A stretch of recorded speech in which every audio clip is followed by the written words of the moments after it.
Fédération Wallonie-Bruxelles, depuis 50 ans à vos côtés. Bonjour à toutes, tous. On a tous déjà vu des artistes de rue, mais qu'est-ce qu'on sait des coulisses de ce secteur culturel qui comporte aussi les arts du cirque et les arts forains et qui est soutenu depuis plus de 20 ans par la Fédération Wallonie-Bruxelles.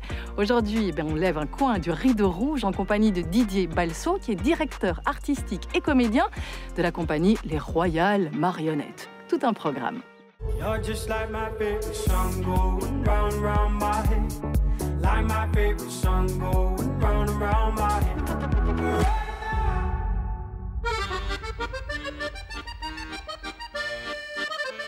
Didier, on est ici dans un lieu extraordinaire. Ça sent très bon, en plus ça sent le bois parce que vous sculptez ici. Qu'est-ce que vous faites exactement ?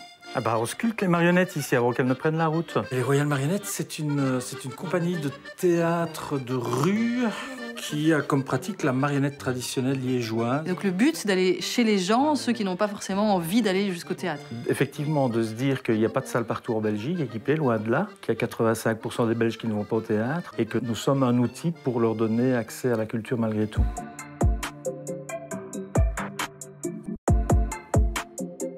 Didier, comment est-ce qu'on devient marionnettiste ? Mon père travaillait comme bénévole dans un théâtre de marionnettes bien connu de la région liégeoise. Il était bénévole au musée de Chanché. À 15 ans, j'ai joué mon premier spectacle. Je ne suis pas formé comme comédien, je me suis formé auprès de mes vieux maîtres de marionnettes. L'art de la marionnette, ça existe depuis des millénaires et on ne le sait pas forcément. Quelle importance ça a pour vous ? La marionnette traditionnelle, au départ, c'est quand même un art qui est là pour contourner la censure. C'est un art qu'on applique là où le comédien ne peut pas s'exprimer librement. Et donc, on peut lui faire dire des choses extrêmement graves, en fait, avec de la distance. Mon prédécesseur avait 16 ans quand il a créé la compagnie, en 1941. Son théâtre, qui tenait dans un garage, a été bombardé. Il a équipé une charrette à bras et il est parti. Il est allé jouer dans les abris. Et moi, j'ai repris en 91 avec mon épouse et on a décidé de se professionnaliser. Et donc, on a décidé d'améliorer la qualité artistique de ce qu'on produisait.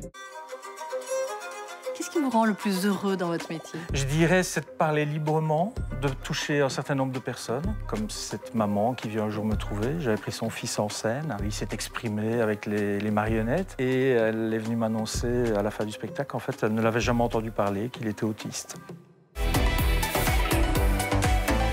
Alors pour ton défi, je te propose d'essayer de reproduire la petite scène que je vais jouer. Bon, Marguerite, on joue tous les deux? Non, je joue pas avec toi. Mais pourquoi? Parce que ça, c'est la porte du diable. Mais non, qu'est-ce que c'est que cette histoire de porte du diable? C'est évidemment une légende.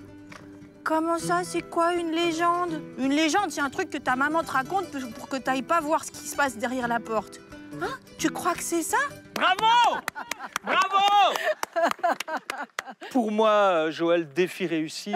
Tu fais quelque chose l'été qui vient? Non, non, je suis à ton service. Ah bon, ben voilà, on part en tournée, c'est parti.